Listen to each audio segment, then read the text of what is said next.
Hello everyone, and welcome back to another episode of the Miniature Menagerie.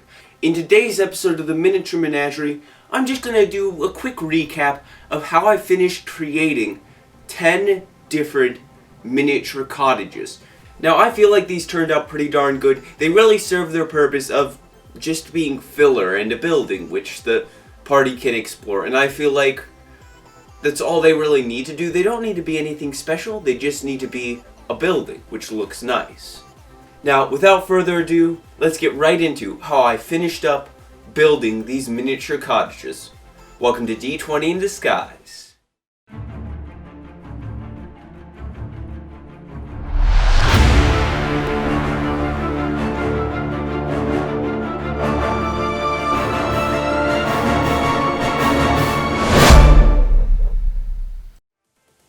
Alright, so first I want to say, if you haven't watched part 1 of how I'm creating these miniature cottages, I would highly suggest it, as it informs what you need to build these cottages and really lays out the foundation, how you build the foundation of these cottages, the main bulk of the project. But I'll just quickly recap what happened in part 1. I started by cutting out all of my pieces of poster board, laying them out, gluing them together, making some wooden frames with some 1/4-inch dowels, some wooden cross beams, adding some foamular stonework to a few select buildings, and that's how we got to where we are now. After that, the first step I took was to make simple plaster using some flour and some water mixed together. Now, I did this for 2 reasons. Firstly, to act as a plaster for the stonework for a few of the cottages, and secondly, to add texture to the walls by just painting that plaster on and layering it onto the walls. I would suggest kind of a thicker consistency with this plaster. You don't really want it watery because then it's kind of going to make the poster board soggy, but you don't want it super crumbly either because you're going to want this to actually stay on the wall.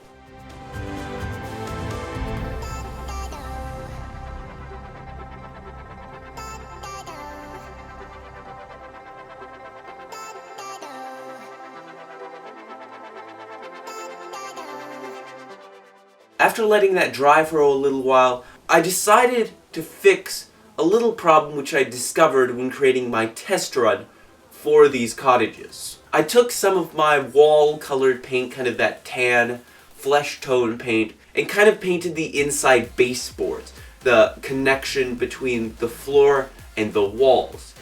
This is because when cutting out kind of my floor pieces, sometimes I don't get the shape perfectly right, so there's some of the floor showing. And I don't want that to be just a white blank floor, that just sucks.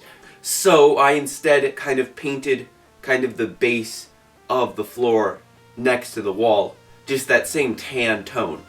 Next I moved on to painting the outside and inside walls that same tan flesh color, which was a pretty good base to start with.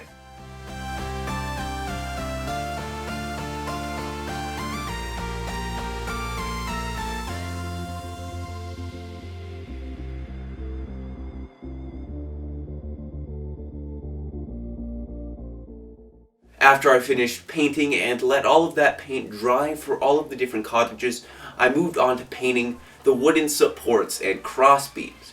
I just took a simple brown paint, just painted over it. I didn't really worry about the edges and kind of overlapping with that tan paint. I just decided that I would come back to it later and clean everything up.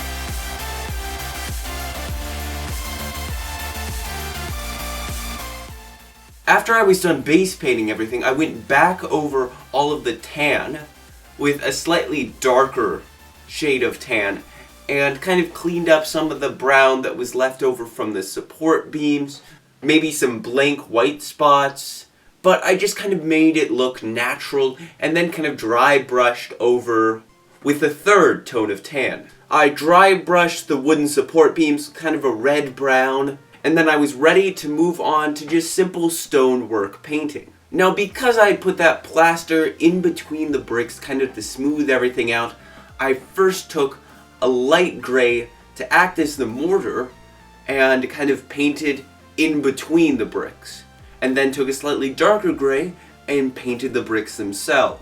After the two base grays dried, I just took that light gray again and just dry brushed the bricks themselves, and it doesn't look half bad.